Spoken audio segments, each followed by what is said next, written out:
નમસ્કાર મિત્રો, સ્વાગત છે અત્યારના તાજા અને મહત્ત્વના હવામાન સમાચારોની અંદર।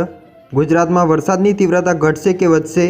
હવામાન વિભાગ, હવામાન નિષ્ણાત અંબાલાલ પટેલ અને પરેશ ગોસ્વામીની મોટી આગાહી સામે આવી છે। રાજ્યના મોટાભાગના વિસ્તારોમાં ધીરે ધીરે તાપમાન મિત્રો ઊંચું જઈ રહ્યું છે। વરસાદની તીવ્રતા પણ ઘટી રહી છે, તો બીજી બાજુ બફારાનું જોર પણ વધ્યું છે। ગુજરાતમાં વરસાદની સિસ્ટમ વિશે વાત કરીએ તો ભારતમાં બે મજબૂત સિસ્ટમો બનેલી છે અને જેના કારણે અનેક વિસ્તારોની અંદર ભારેથી અતિભારે વરસાદ ખાબકી રહ્યો છે। વાત કરીએ તો ઝારખંડ અને તેની આસપાસના વિસ્તારોની અંદર એક ડિપ્રેશન પણ બનેલું હતું, જે આગળ વધવાની સાથે હવે નબળું પડ્યું છે। આ સિસ્ટમ ઉત્તર પ્રદેશની દિશામાં આગળ વધવાની શક્યતાઓ છે, જેના લઈને જેની અસર ગુજરાતને થવાની શક્યતાઓ નહિવત જણાઈ રહી છે। આ ઉપરાંત રાજસ્થાન પર એક મજબૂત સિસ્ટમ બનેલી છે। આ સિસ્ટમ આગળ વધવાની સાથે જ તે વધારે મજબૂત બનીને હવે ડિપ્રેશનમાં ફેરવાઈ ગઈ છે। આ સિસ્ટમના કારણે રાજસ્થાનના કેટલાક વિસ્તારોની અંદર ભારેથી અતિભારે વરસાદ ખાબકી રહ્યો છે, જેના કારણે રાજ્યમાં ભારે વરસાદ થાય તેવી આગાહીઓ કરવામાં આવી નથી। જો કે આગામી 5 દિવસ રાજ્યમાં હળવાથી મધ્યમ વરસાદ થાય તેવી હવામાન વિભાગ દ્વારા આગાહી કરવામાં આવી રહી છે। સાથે સાથે વધુમાં જાણીએ તો જે વિવિધ મોડલો મિત્રો દર્શાવવામાં આવી રહ્યા છે તે મુજબ રાજ્યમાં ફરીથી 23 જુલાઈની આસપાસ વરસાદનું જોર વધવાની શક્યતાઓ દેખાઈ રહી છે। એ સમયે ફરીથી રાજ્યમાં સાર્વત્રિક વરસાદ પડશે તેવી આગાહીઓ રહેલી છે।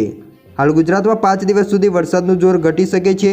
આ સાથે વરાપ નીકળશે, જે ખેડૂતો માટે ખૂબ જ વરદાનરૂપ સાબિત થઈ શકે છે। રાજ્યમાં ક્યાંક ક્યાંક વરસાદના ઝાપટા પડે તેવી પણ શક્યતાઓ રહેલી છે।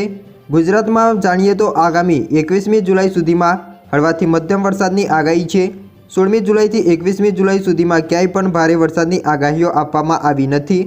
સાથે સાથે હવામાન નિષ્ણાત પરેશ ગોસ્વામીએ જે આગાહી કરી છે તે મુજબ બંગાળની ખાડીમાંથી જે સિસ્ટમ આવતી હતી તે મધ્યપ્રદેશ સુધી આવી, ગુજરાત તરફ આવી નથી, તે ઉત્તર તરફ આગળ વધી, જેના લીધે રાજસ્થાન તરફ ગઈ છે। આ મજબૂત સિસ્ટમના કારણે રાજ્યમાં ભારે વરસાદ પણ થઈ રહ્યો છે, પણ ગુજરાતને આની અસર બહુ ઓછી જોવા મળી છે। વધુમાં જાણીએ તો મિત્રો બોર્ડર લાગુના જે વિસ્તારો છે, મધ્યપ્રદેશ બોર્ડર લાગુના વિસ્તારોની અંદર પણ સામાન્યથી મધ્યમ વરસાદ ખાબકી રહ્યો છે। સાથે સાથે વધુમાં જાણીએ તો 26થી લઈને 30 જુલાઈ ફરીથી વરસાદની સિસ્ટમ બનશે અને ભારેથી અતિભારે વરસાદ ખાબકશે તેવું હવામાન નિષ્ણાત અંબાલાલ પટેલ દ્વારા જણાવવામાં આવી રહ્યું છે। ઉત્તર ગુજરાત, દક્ષિણ સૌરાષ્ટ્રના ભાગોમાં પણ ભારે વરસાદની આગાહીઓ રહેલી છે। નોંધનીય છે કે મિત્રો આજે પણ અમુક વિસ્તારોની અંદર સામાન્યથી મધ્યમ વરસાદ ખાબક્યો છે। જેમાં મિત્રો વધુમાં જાણીએ તો હવામાન વિભાગની આગાહી વચ્ચે દાહોદમાં જિલ્લાના વાતાવરણમાં મિત્રો પલટો જોવા મળ્યો છે।